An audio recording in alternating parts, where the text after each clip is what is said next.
I was 16 when my father sold me like livestock to pay off his gambling debts. "You'll work as a maid for the Ashford family," he said, not even looking at me as he stuffed the envelope of cash into his jacket. "They're wealthy. You'll have food and a roof over your head. Stop crying. You should be grateful I found you any place at all." Grateful?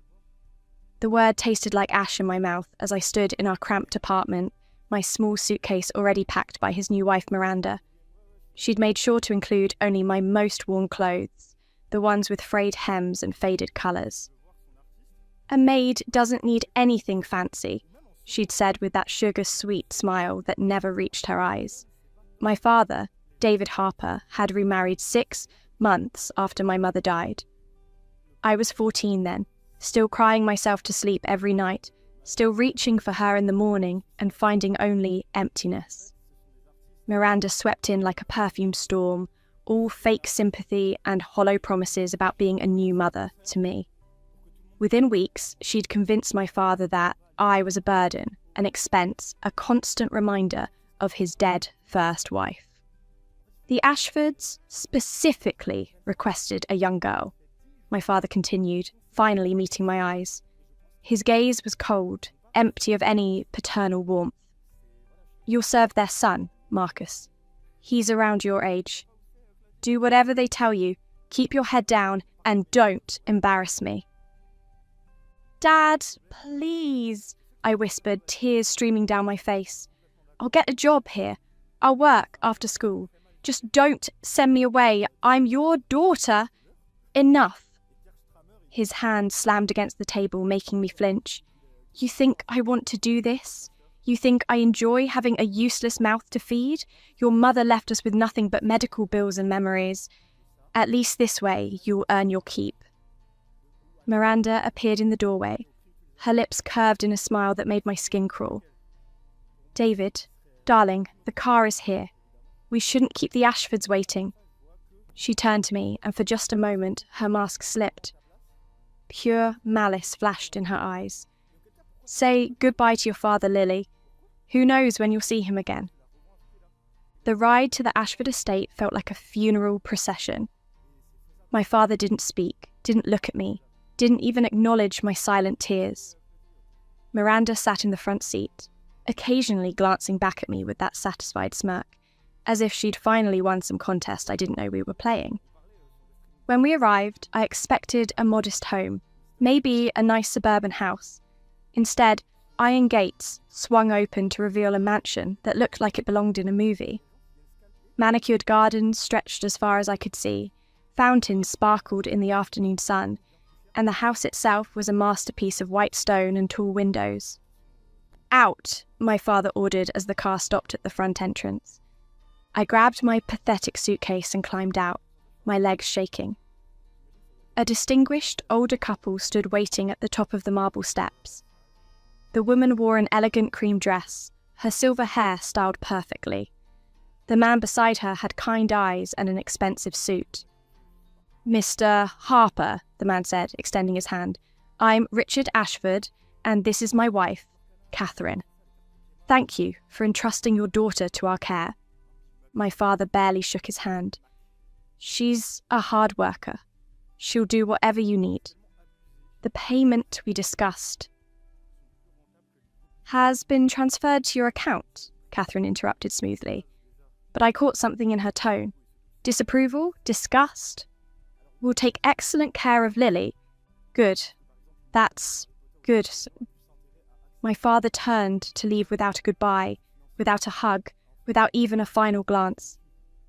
"Dad," I called out, my voice breaking. "Please don't go, please." He paused for just a second, his shoulders tensing. Then Miranda linked her arm through his, whispering something that made him nod, and they walked back to the car together. I stood there, abandoned, watching the car disappear through those iron gates. The suitcase fell from my numb fingers. This was it. My father had thrown me away like garbage, traded me for money to fuel his addiction, and I'd never felt more worthless in my entire life. "Oh, you poor darling." Catherine's voice was suddenly close, and then her arms were around me, warm and real. "Come inside, sweetheart. Come inside." I should have pulled away. I should have remembered my place. But I was 16 and broken and so desperately alone that I collapsed into this stranger's embrace and sobbed like a child. Richard picked up my suitcase, and together they guided me into the mansion. I barely registered the marble floors, the crystal chandeliers, the artwork that probably cost more than my father's entire apartment. All I could think was that I'd been sold, abandoned, erased from my father's life as easily as deleting a text message. They led me to a room, and I stopped dead in my tracks. It wasn't a servant's quarters. It was a bedroom larger than my entire apartment, with a 4-poster bed draped in silk, a sitting area with plush furniture, floor-to-ceiling windows overlooking the gardens, and an attached bathroom that gleamed with marble and gold fixtures. "There must be a mistake," I stammered. "I'm supposed to be the maid. This is your room, Lily," Catherine said firmly, setting my suitcase on an ottoman that probably cost more than my father's car. "Your home." "But my father said—" "Your father," Richard interrupted gently, "made certain assumptions. We let him believe what he wanted to believe. The truth is somewhat different." I stared at them, confused and terrified. "I don't understand."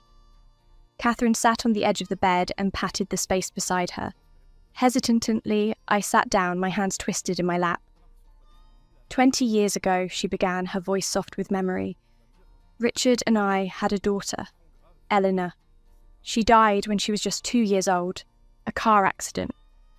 Her eyes glistened with old grief. We couldn't have more children after that. For years, we lived in this big house with an empty nursery and broken hearts. We tried to fill the void with work, with charity, with anything that might ease the pain, Richard continued, standing by the window. Nothing worked. Until 6 months ago when we met your mother. My head snapped up. "You knew my mom?" "She worked at the hospital where Catherine volunteers," Richard said. "In her final weeks, she asked to speak with Catherine privately.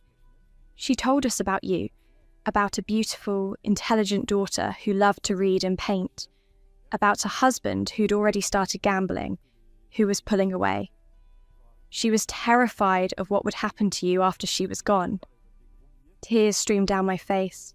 My mother had tried to protect me even while dying. "She asked us if we would watch over you," Catherine said, taking my hand. "We started investigating your situation discreetly. When we learned your father was planning to sell you into service somewhere, possibly somewhere dangerous, we intervened. We made him an offer he couldn't refuse." "But he thinks I'm here as a maid," I whispered. "Yes," Richard said, "because that's the only arrangement a man like him could accept. In his world, daughters are commodities. He couldn't fathom that we might actually want to give you a real home, a real future." "So you don't expect me to—" I couldn't even finish the sentence. Catherine cupped my face in her hands, her eyes blazing with fierce tenderness. "Lily Harper, you are not a servant in this house. You are not an employee. If you will allow us, if you'll give us the chance, we'd like to offer you something your father never could. A family, education, a future.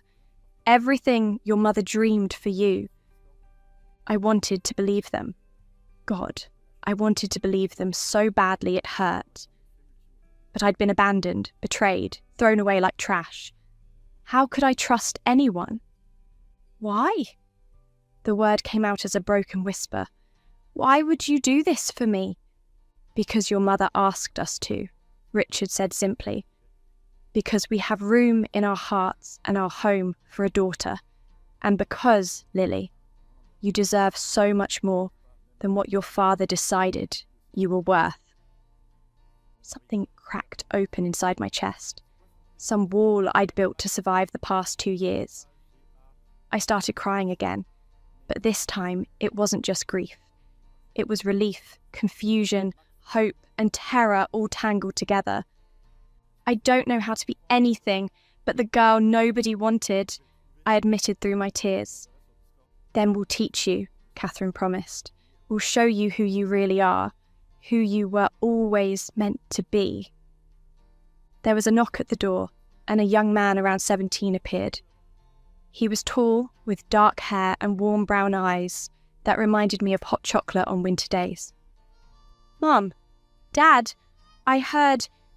He stopped when he saw me, saw my tears, saw the suitcase on the floor. Understanding flashed across his face. "You must be Lily. I'm Marcus." Marcus, the son I was supposed to serve. Instead, he walked over and sat cross-legged on the floor in front of me, looking up with a gentle smile. "Welcome home, little sister. I've been waiting to meet you." Little sister, not servant, not maid. Sister. "I don't understand any of this," I said, my voice shaking. "My father..." "Your father is a fool who couldn't see the treasure he had," Marcus said matter-of-factly. "But his loss is our gain. If you'll let us, we're going to make sure you never feel unwanted again." I looked at these three strangers who were offering me everything I'd lost. Family, home, belonging. Part of me screamed that it was too good to be true, that there had to be a catch, that I'd wake up and find myself scrubbing floors in some nightmare scenario. But another part of me, the part that remembered my mother's gentle hands and warm hugs, the part that still believed in kindness, whispered, "Maybe. Maybe this is real. Maybe you're finally safe." "Okay," I breathed. "Okay." Catherine pulled me into another hug, and this time Richard and Marcus joined in, surrounding me with warmth and acceptance. I didn't know it then, but my father would return. They always did, when they smelled money and realised they'd made a mistake. And when that day came, when David Harper discovered that his Maid daughter had become the beloved princess of one of the city's most powerful families, the look on his face would be the first taste of a revenge I didn't even know I was craving. But that was still to come. For now, I was Lily Harper, no longer a discarded daughter, but a girl who'd been chosen, wanted and saved from the darkness by three people who saw my worth when my own father couldn't. And in the back of my mind, a small, fierce voice whispered, "He threw me away. He'll regret that. Someday, somehow, he'll regret ever letting me go." 3 months passed like a dream I was afraid to wake from. The Ashfords enrolled me in the city's most prestigious private academy, where Marcus was a senior. They hired tutors to help me catch up on everything I'd missed while taking care of my dying mother. Catherine took me shopping for clothes that actually fit, that weren't worn or faded or picked from clearance racks. Richard taught me about art and music during quiet evenings in his study. But the most shocking thing, they asked for nothing in return. No scrubbing floors, no serving meals, no playing the grateful rescued orphan. They just loved me, like I was theirs. Like I'd always been theirs. I started calling them Mum and Dad after the first month, and the way Catherine's eyes filled with happy tears made something warm bloom in my chest. I thought I was safe. I thought my father was gone forever, content with whatever money the Ashfords had paid him. I should have known better. It was a Saturday afternoon when everything shattered. I was in the library with Marcus, who was helping me prepare for my upcoming exams, when our housekeeper, Mrs. Chen, appeared in the doorway. "Miss Lily," she said, her expression troubled, "there are visitors at the gate, a Mr. David Harper and a Mrs. Miranda Harper. They're demanding to see you." The textbook slipped from my hands, hitting the floor with a dull thud. "Lily," Marcus touched my arm, "are you okay? You just went completely pale." "He's here," I whispered. "My father, he's here." Marcus's jaw tightened. "Does he know about how you're living?" I shook my head, my heart pounding. "I never told him anything. I haven't spoken to him since the day he dropped me off." "Then how did he find out?" "We found out soon enough. Dad and Catherine were in the main living room when Marcus and I arrived. and my father was already in the middle of what looked like a well-rehearsed performance. "Merely concerned about my daughter's welfare," he was saying, his voice dripping with fake paternal concern. 3 months without a single word. What kind of father would I be if I didn't check on her? "The kind who sold her in the first place," Catherine said coolly. "Mr. Harper, we've fulfilled our agreement. Your daughter is well cared for. There's nothing more to discuss." Then, my father saw me standing in the doorway, and his eyes widened. I was wearing a cashmere sweater and designer jeans, my hair professionally styled, a delicate gold necklace, a gift from Catherine glinting at my throat. This wasn't the broken, tearful girl in thrift store clothes he'd abandoned. This was someone else entirely.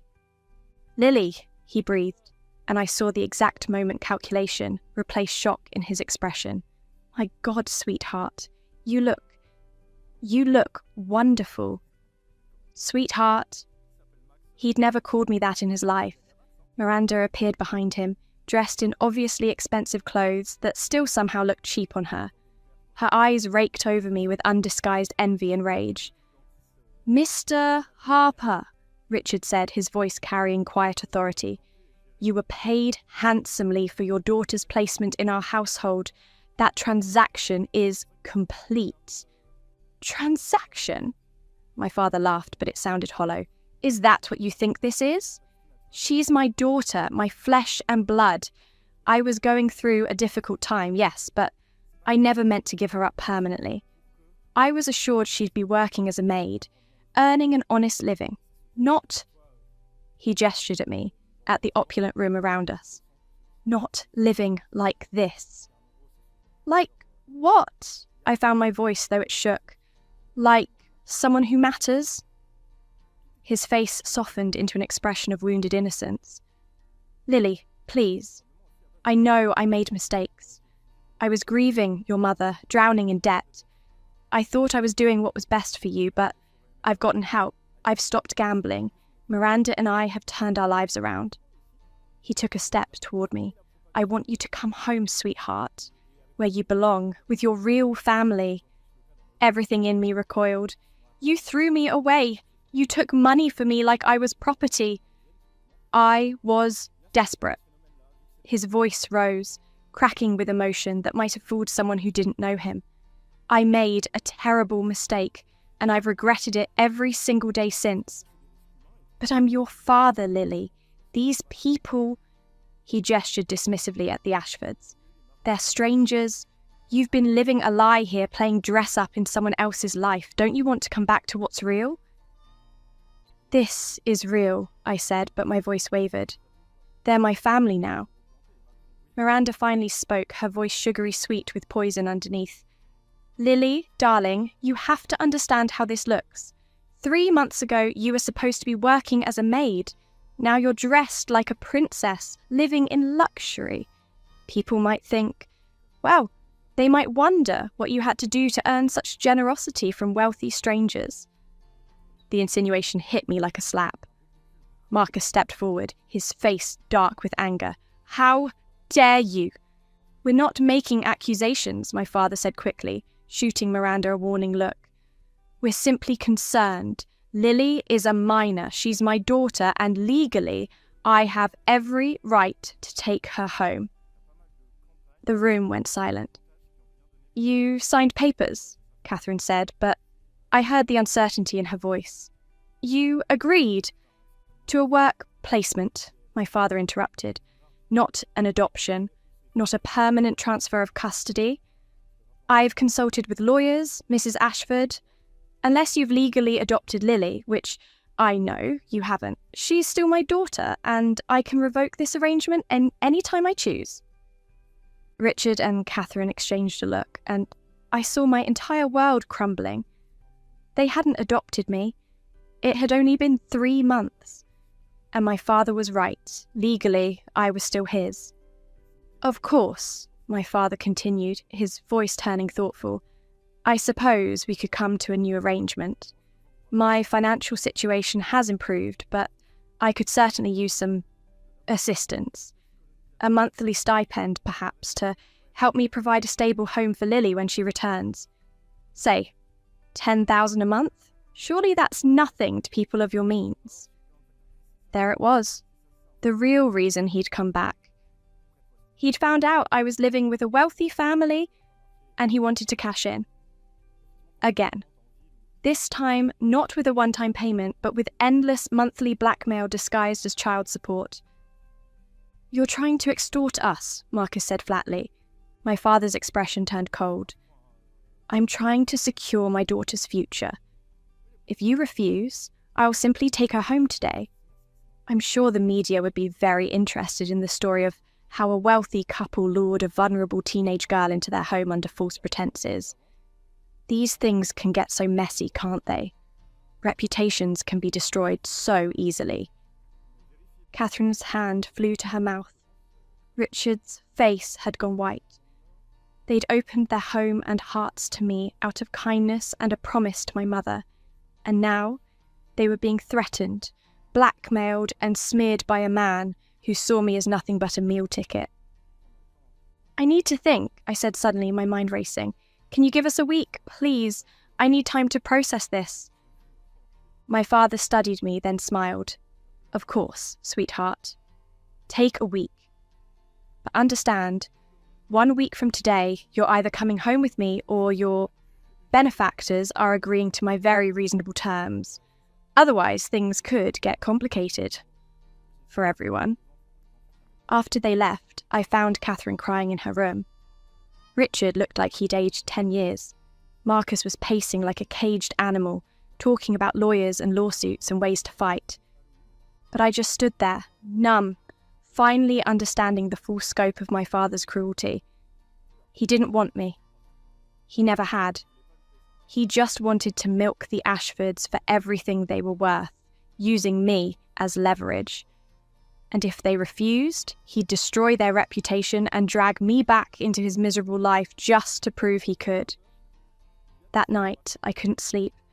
I kept replaying the scene, seeing the triumph in my father's eyes, the smug satisfaction in Miranda's smile. They thought they'd won.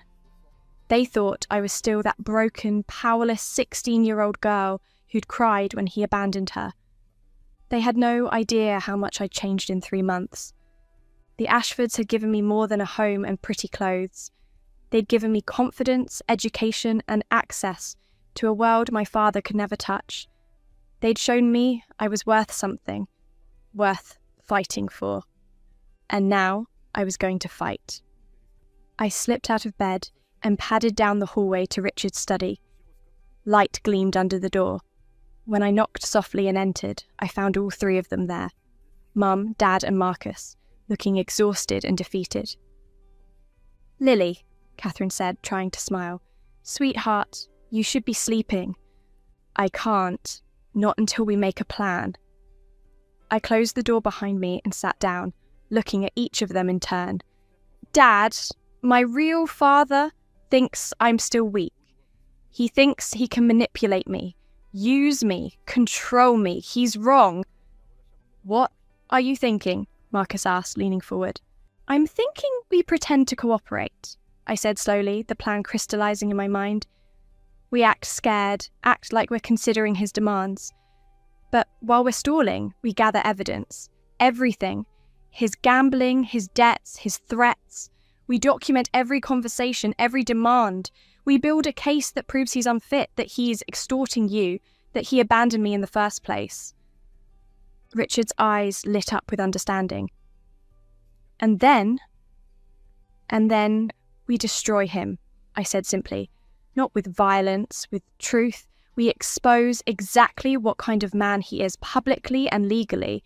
We make sure he never has power over me or anyone else ever again.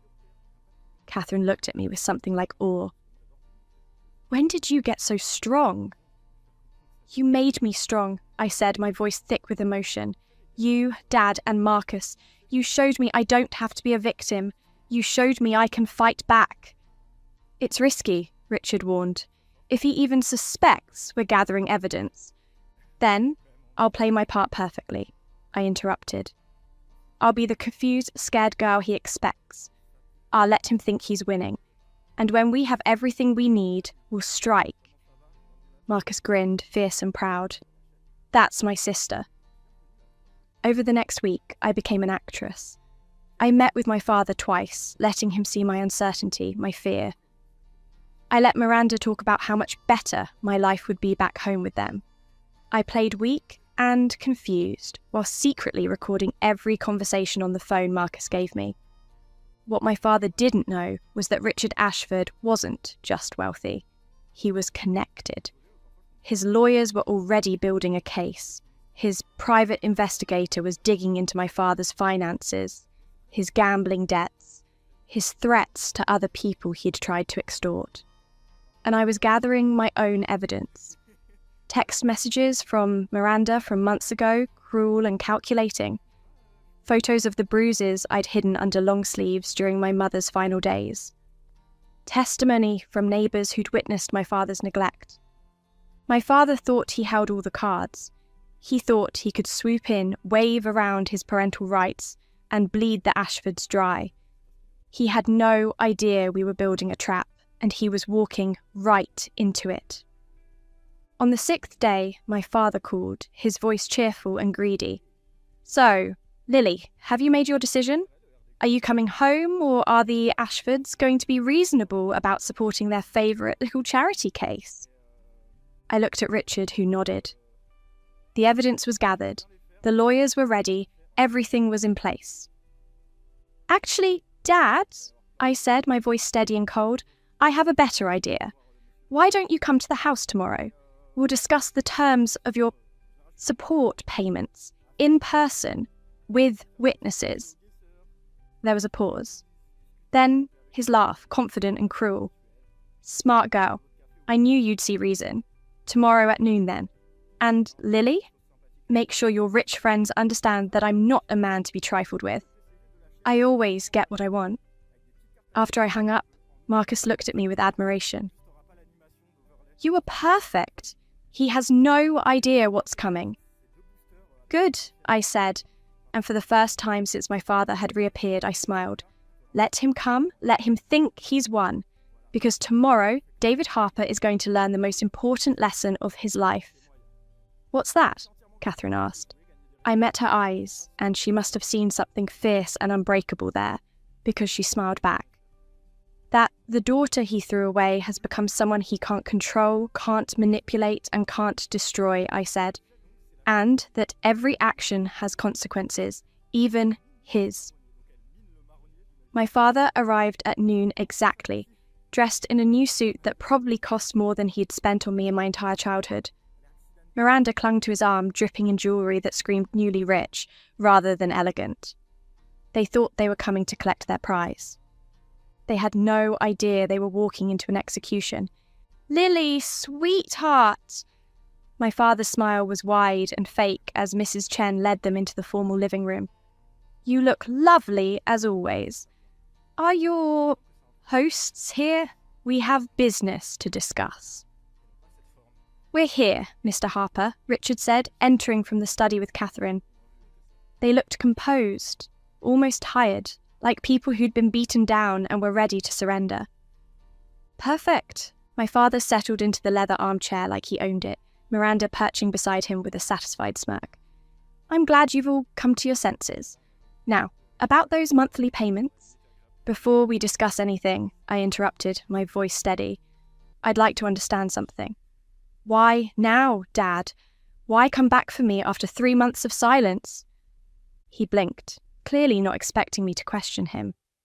I told you, sweetheart. I've changed. I've gotten help. I want my daughter back. Really? Because I've been thinking about that, about the timing. I pulled out my phone, scrolling through screenshots. You abandoned me on June 15th. You didn't call, didn't text, didn't check if I was alive or dead for 93 days. Then, suddenly, on September 16th, you show up, demanding I come home. Want to know what else happened on September 16th?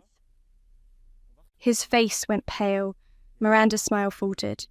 That's the day the Ashford Foundation made headlines, I continued, my voice growing stronger. The day they announced a $50 million expansion. The day every news outlet in the city ran stories about Richard and Catherine's wealth and philanthropy. You saw those articles, didn't you, Dad?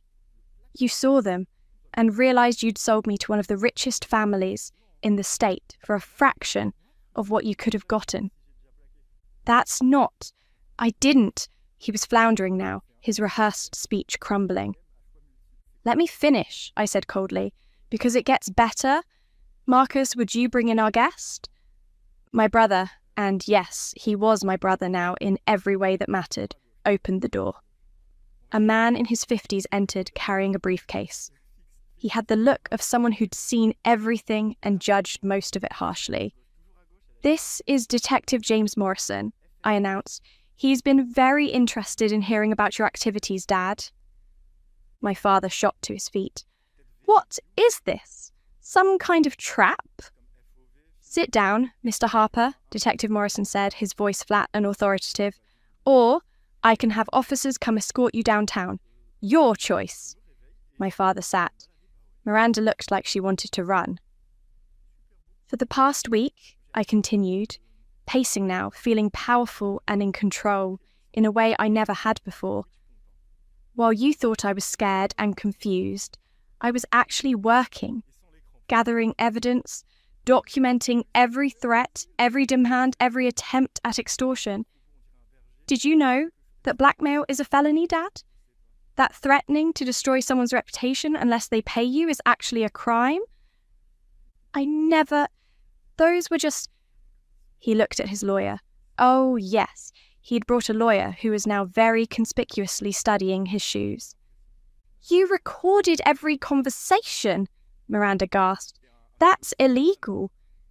Actually, Richard said, speaking for the first time, in this state, only one party needs to consent to recording.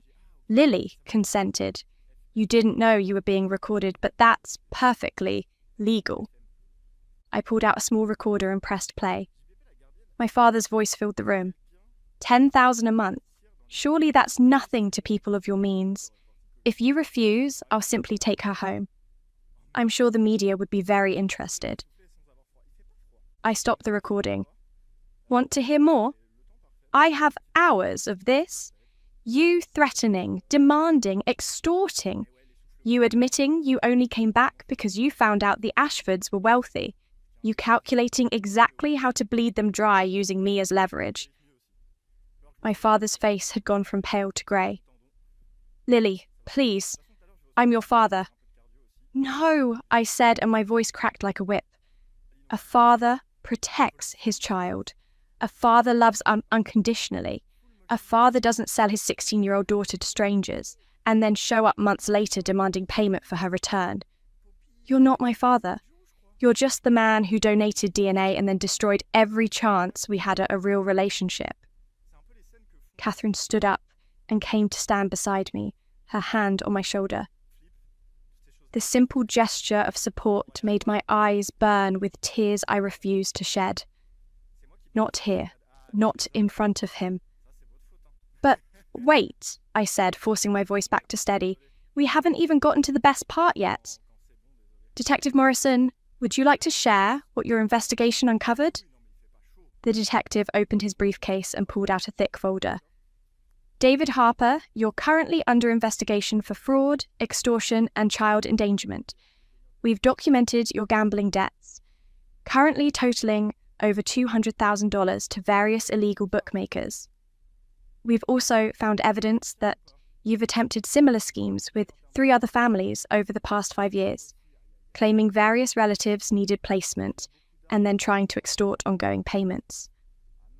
My father's lawyer stood up suddenly. I need to confer with my clients. Sit down, Morrison said. We're not done. We've also gathered testimony from neighbours regarding your treatment of Lily during her mother's illness.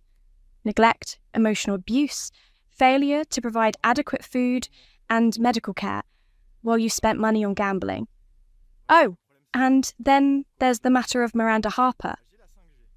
Miranda's head snapped up, fear flashing in her eyes. Miranda Chen, formerly, Morrison continued. Married to David Harper 6 months after his first wife's death. Interestingly, Miranda was also present at the hospital during Mrs. Harper's final weeks. Several staff members remember seeing her and David having very intimate conversations, while his wife was dying 3 floors above them. The affair. They'd been having an affair while my mother was dying, and everyone had known except me. Catherine gasped. Richard's jaw clenched. Marcus looked like he wanted to hit something. I felt nothing, just cold, clear satisfaction. You started dating before Mum died, I said. It wasn't a question. How long, Dad? How long were you cheating on her while she was fighting cancer? It wasn't like that, Miranda started. Shut up, I snapped, and she flinched. You don't get to talk. You swooped in like a vulture, convinced my father I was worthless, and pushed him to get rid of me so you could have him and his money all to yourself. Except he didn't have any money, did he? Just debts and addictions and a daughter you saw as an obstacle. We loved each other, Miranda said weakly. You loved his potential, I corrected. You thought he'd inherit something when my mother died. When that didn't happen, you convinced him to sell me. Did you pick out my old clothes yourself, Miranda? Make sure I looked as pathetic as possible so the Ashfords would feel sorry for me? Her silence was answer enough. Here's what's going to happen, I said, taking control of the room completely.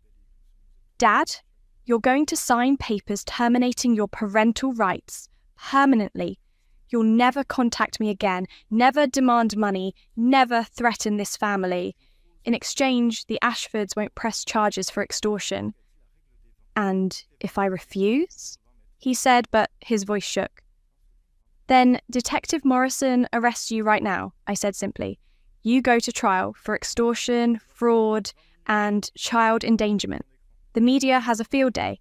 Every newspaper runs the story of David Harper, the man who sold his daughter and then tried to blackmail the family who saved her. Your face becomes synonymous with terrible fathers everywhere. You'll be lucky to get 5 years in prison, and when you get out, you'll have a criminal record and 0 prospects. I leaned forward, making sure he saw the steel in my eyes. Or you can sign the papers, walk away, and fade into obscurity. Your choice, but choose quickly because my patience is running out. My father looked at Miranda, at his lawyer, at Detective Morrison, and finally at me. Really looked at me, perhaps for the first time in years. I saw the moment he realized he'd lost, that the scared, crying girl he'd abandoned had become someone fierce and unbreakable. Where are the papers? He whispered. Richard produced them immediately. My father's hand shook as he signed, his lawyer witnessing each signature. Miranda cried silent tears of rage and defeat. One more thing, I said as he finished. The money you took when you sold me, the Ashfords want it back, all of it. You have 30 days to repay $50,000 or they will press charges. I believe that should cover most of your gambling debts to those illegal bookmakers. I'm sure they'll be thrilled to get paid. I don't have $50,000, he said desperately. Then I suggest you get a job, Catherine said coldly. A real one. Perhaps you'll learn what honest work actually means. Detective Morrison stepped forward. Mr. Harper, Mrs. Harper, you're both to leave these premises immediately. If you come within 500 feet of any member of the Ashford family, including Lily, you'll be arrested for harassment and violation of the restraining order that will be filed tomorrow morning. Do you understand? They understood. They stumbled out of the house like broken puppets, all their arrogance and greed stripped away, leaving only the pathetic reality of who they really were. When the door closed behind them, I felt my knees start to buckle. Marcus caught me, and suddenly I was surrounded by my real family, all of us holding each other tight. It's over, Catherine whispered, stroking my hair. It's finally over, sweetheart. You were magnificent, Richard said, his voice thick with emotion and pride. Absolutely magnificent. I learned from the best, I managed, tears finally falling. But these weren't tears of pain or fear. They were tears of relief, of victory, of finally being free. The next few weeks were a whirlwind. The Ashfords formally adopted me, Lily Ashford, I was now called, and every time I heard it, something warm bloomed in my chest. My father and Miranda disappeared, presumably to deal with their debts and their shame. I heard through the grapevine that they'd moved to another state, broke and desperate. I didn't care. They were nothing to me now. 6 months later, I was standing in the main ballroom of the Ashford estate. The family was hosting their annual charity gala, and Catherine had insisted I attend as a full member of the family, not hiding in the background. I wore a midnight blue gown that made me feel like royalty. My hair was swept up in an elegant style. Diamond earrings, a gift from Richard for officially becoming his daughter, sparkled at my ears. "You look like a princess," Marcus said, appearing at my elbow in his tuxedo. "Dad's going to have to beat the college boys away with a stick next year." I laughed, feeling light and genuinely happy. "Let him try. I've got my own stick now." "That you do, little sister. That you do." As the evening progressed, I mingled with business leaders, philanthropists, and high society members. They all knew my story by now. The Ashfords hadn't hidden anything. The girl who'd been sold by her father and adopted by one of the city's most respected families. Instead of shame, people looked at me with admiration and respect. I was standing by the champagne fountain, chatting with Catherine's friends about my plans to study law, because after everything I'd been through, I wanted to help other kids who'd been abandoned or abused when I felt eyes on me. I turned and my heart stopped. My father stood at the entrance to the ballroom, somehow having slipped past security. He looked terrible, thin, haggard, wearing a cheap suit that hung off his frame. Miranda was nowhere in sight. For a moment, we just stared at each other across the glittering crowd. Then he started walking toward me, and I saw desperation in his eyes.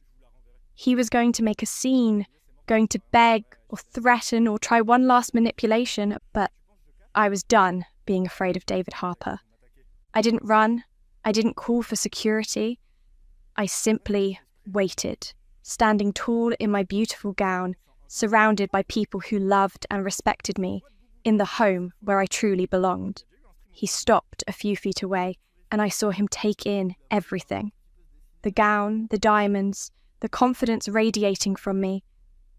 The princess his discarded daughter had become. "Lily," he whispered, "please, I just need—" "No," I said, my voice clear and strong. The conversations around us died as people noticed the confrontation. "You need nothing from me. You gave up that right when you sold me, when you chose gambling over your own child, when you tried to blackmail the family who saved me." "I'm desperate," he said, and maybe it was even true. "I have nothing. Miranda left me. The bookmakers are threatening me. I need money, just a little—" "Get a job," I said, echoing Catherine's words from months ago. "Learn to survive on your own. Learn what it means to actually work for something instead of selling your daughter or extorting good people." Security appeared then. Marcus must have called them. 2 large men in suits flanked my father. "I'm your father!" he shouted as they took his arms. "You owe me! I gave you life!" "No," I said, and my voice carried across the silent ballroom. "You gave me DNA. The Ashfords gave me life. They gave me love, family, education, and a future. They gave me everything you refused to. You were a landlord who grudgingly provided shelter. They're my parents. And you?" I paused, making sure every word landed like a hammer. "You're just a cautionary tale I'll tell my own children someday. About what happens when you take people for granted. About how karma always catches up. About how the daughter you threw away like garbage became someone you could never touch, never hurt, never destroy." As security escorted him out, I heard him crying. Some part of me, the part that remembered being his little girl once before everything went wrong, felt a tiny pang of pity.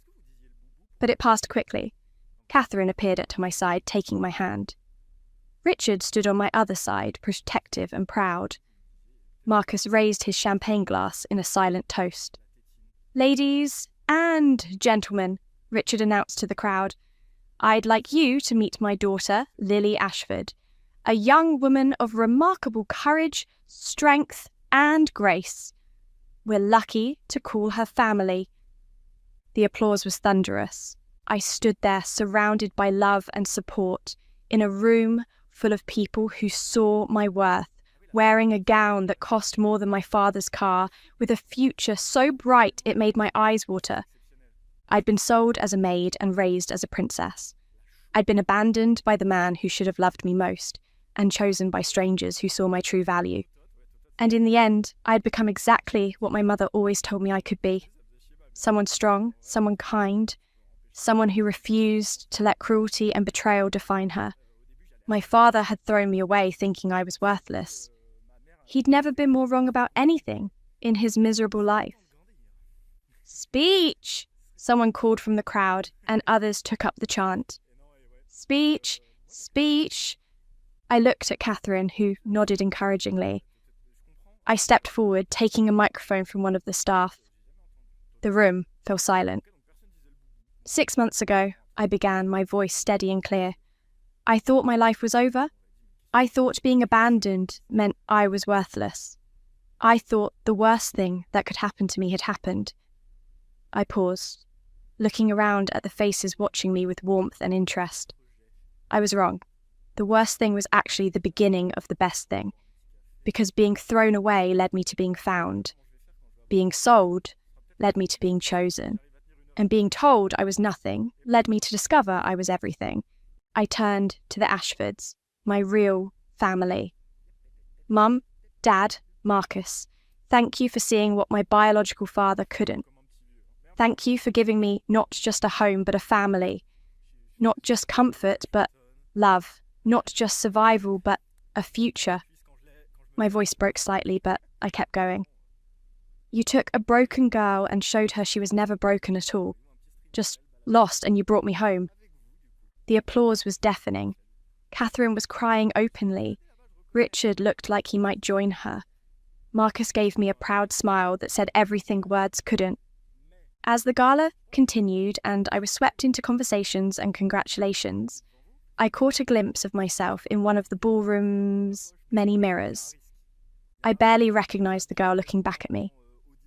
She wasn't the terrified 16-year-old who'd been abandoned at these gates 6 months ago. She was strong, confident, loved, and unbreakable. She was Lily Ashford, and she was finally completely whole.